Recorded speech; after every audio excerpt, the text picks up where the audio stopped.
नमस्कार दोस्तों, welcome to sporting angels educational spectrum. हम सॉल्व कर रहे हैं 2025 साइंस सीबीएसई क्लास 10th का क्वेश्चन पेपर सेक्शन ए। पहले ही हम फर्स्ट वाले वीडियो में सॉल्व कर चुके हैं। हमें बहुत अच्छा लगा आपकी प्रतिक्रियाएं देख के। कईयों ने कहा मेरे तो पूरे 20 आ रहे हैं, 19, 18 और 17 वाले भी बहुत हैं। हार्दिक खुशी और इन्हीं शुभकामनाओं के साथ कि आप सेक्शन बी भी अच्छा किए होंगे। अब आइए मैच करते हैं आपके आंसर्स और हमारे answers, and be sure that you get good marks in this section also. Let's start with the solutions. Now in question number 21, a light green colored solution of sulfate salt of metal P is taken in a beaker. A rod of another metal Q is put in this solution as shown the following figures. आप ये figure देख रहे हो. Identify the metals P and Q and write its chemical equation for the reaction that occurs. State the conclusion of this reaction in terms of reactivity series of metals. तो बेटा आप इन figures में देखोगे, यहाँ पर एक रॉड पड़ी हुई है जिसको Q बोला गया है और इधर Q दोनों में ही है. ये PSO4, इधर QSO4. इधर लाइट ग्रीन सॉल्यूशन है ये, और ये कलरलेस सॉल्यूशन बन जाता है. तो as you know light green solution FeSO4 का होता है. तो FeSO4 लाइट ग्रीन सॉल्यूशन होता है प्लस. अब आपको कैसे हिंट मिलेगी कि यहाँ पर कौन सा मेटल रहेगा. इधर जो मेटल जो सॉल्ट बन रहा है वो कलरलेस है, और कलरलेस सॉल्ट जिंक सल्फेट होता है. इट मीन्स यहाँ पर जो रिएक्शन हुई होगी वो जिंक की रिएक्शन हुई होगी. It means Zn plus FeSO4 gives ZnSO4 plus Fe. इसका मतलब वो पूछ रहा है कि what is P and what is Q. तो P is Fe and Q is Zn. Now zinc displaces iron from its salt. It means zinc is more reactive than iron. Okay. So now we come to the question number 22, part A. How is brain protected in our body? So now we can write the answer as first layer is of skull, second is of cerebrospinal fluid,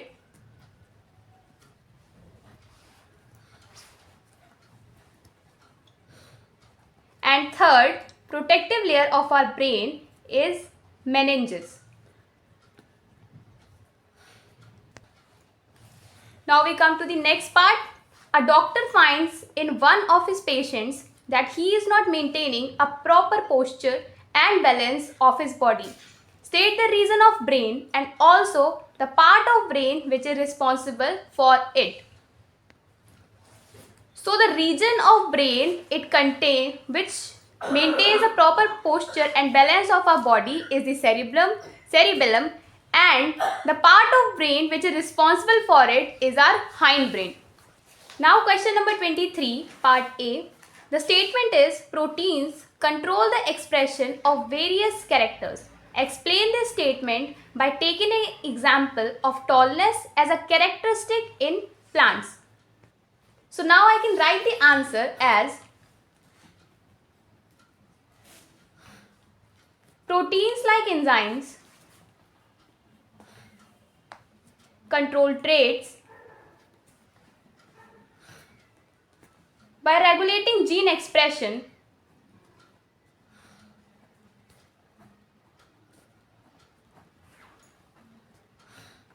and as we take the example of pea plant, the tallness rate is controlled by the enzyme involved in the growth hormone. So capital T produces the better production of growth hormone, while the recessive one leads to the decreased amount of growth hormone. Now we come to the part B. Explain the mechanism of inheritance used by sexually reproducing organisms to ensure the stability of DNA of the species. So the answer of this question will be as sexual reproduction ensures DNA stability through genetic recombination, equal chromosomes distribution, chromosomes का equal distribution during cell division or we can say meiosis and fertilization. All these three factors together maintain the species trait and prevent mutation. Now in question number 24, study the figure in which the path of a ray of light going from medium 1 to medium 2 is shown. इस figure में आप देख रहे हो incident ray medium 1 से medium 2 में जा रही है और आप ये भी देख पा रहे हो कि ये नॉर्मल से दूर जा रही है. इसमें जो पूछा गया है out of the two media medium 1 and medium 2 in which is the speed of light more. तो बेटा आप देख पा रहे हो कि मीडियम 1 से जब मीडियम 2 में लाइट रे एंटर कर रही है तो नॉर्मल से दूर हट रही है. इसका मतलब ये हुआ कि मीडियम 1 डेंसर मीडियम हुआ, मीडियम 2 रेयर मीडियम हुआ और रेयर मीडियम में लाइट रे नॉर्मल से दूर जाएगी. इट मीन्स मीडियम 2 में लाइट की स्पीड ज़्यादा होगी. तो in which is the speed of light more. तो बेटा इसका आपका आंसर रहेगा medium 2. Okay. B state reason of bending of the refracted ray away from the normal. अब ये जो रिफ्रैक्टेड रे है ये नॉर्मल से अवे जा रही है, इसका रीजन बताना है. तो एज यू नो कि जब light denser medium to rare medium जाती है तो लाइट की स्पीड इंक्रीज करती है और वो नॉर्मल से दूर हटेगी. तो रीजन क्या हो गया? Light ray going from medium denser medium to rare medium. Number C है इसका. Express refractive index of medium 2 with respect to medium 1 in terms of speed of light in two media. यहाँ पर medium 1 की medium 2 की refractive index पूछी गई है medium 1 के रेस्पेक्ट में. तो ये रिफ्रैक्टिव इंडेक्स को लिखने का सिंबल हो गया. एन से आप दिखा सकते हो, वी से दिखा सकते हो, म्यू से दिखा सकते हो. तो N21 means refractive index of medium 2 with respect to medium 1. आप 1 को यहाँ भी लगा सकते हो. Equal to V1 upon V2. V1 क्या है? Speed of light in medium 1 upon V2 क्या है? Speed of light in medium 2. Now in question number 25, a give reason the sky appears dark to passengers flying at very high altitudes.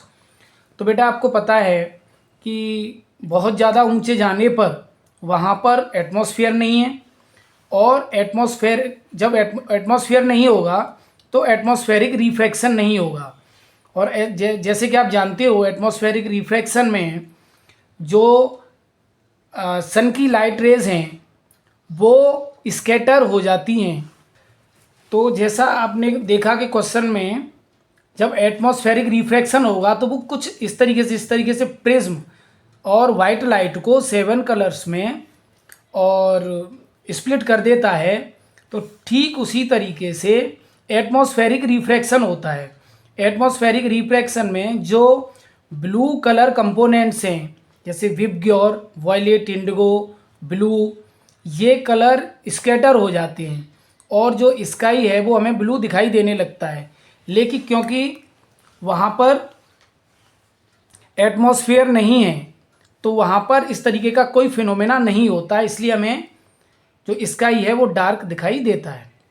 इसका second question है danger signals lights are red in colour. आपने देखा होगा traffic light की जो danger signal होता है या जो स्टॉप वाला सिग्नल होता है वो जनरली रेड कलर में होता है. ऐसा क्यों? क्योंकि रेड कलर की स्पीड सबसे ज़्यादा होती है जब और स्पेक्ट्रम बनता है. इसका मतलब ये सब क्यों होता है? क्योंकि इसकी वेवलेंथ सबसे ज़्यादा होती है ड्यू टू लॉन्गर वेवलेंथ. इसका मतलब red colour does not scatter much और जब स्कैटर नहीं होगा तो वो हमारी आँखों में जल्दी नज़र आएगा। इसलिए जो डेंजर सिग्नल्स होते हैं वो रेड कलर के होते हैं। और में पूछा गया है व्हाट इज़ रेनबो। तो एक्चुअली आपने देखा होगा बारिश के टाइम में जब बारिश बंद हो जाती है तब आपने स्काई में और रेनबो बनते हुए देखा होगा। It is a arc of 7 colours. इस 7 कलर्स में वॉयलेट कलर सबसे नीचे होता है और रेड कलर सबसे ऊपर होता है, ठीक है ना। जो रेन ड्रॉप होती है वो प्रिज्म का काम करती है। ये वाइट लाइट है, ये वाइट लाइट जैसे ही इसमें अंदर एंटर करती है तो सबसे पहले रिफ्रैक्शन होता है, इसके बाद अंदर टोटल इंटरनल रिफ्लेक्शन होता है, फिर से रिफ्रैक्शन होता है और यहाँ पर जो 7 कलर्स हैं वाइट लाइट के वो स्प्लिट हो जाती हैं, जो कि हमें एक स्पेक्ट्रम के रूप में या एक आर्क के रूप में दिखाई देते हैं। इसके बाद इसमें यह भी पूछा गया है कि we see a rainbow in the sky only after the rainfall, why. अब रेनफॉल के बाद ही ऐसा क्यों होता है? क्योंकि बारिश के बाद ही एटमॉस्फेयर में रेन ड्रॉप्स होती हैं जो कि बहुत छोटी छोटी प्रिज्म का काम करती हैं। Okay. Now we come to the question number 26. It says, we do not clean natural ponds or lakes, whereas an aquarium or a swimming pool needs to be cleaned regularly. Why? So the answer will be natural ponds and lakes self-clean through microorganisms and natural cycles or aquatic plants, while aquariums and swimming pools lack this and need manual cleaning to prevent contaminations. तो बेटा natural Pond's और lakes में decomposers, aquatic plants और water cycles की वजह से उसको regular cleaning करने की कोई भी नीड नहीं होती है। हालांकि जो स्विमिंग पूल्स होते हैं उनको मैनुअली वापस क्लीन करना पड़ता है क्योंकि उसमें कोई भी डिकम्पोजर्स प्रेजेंट नहीं होते हैं।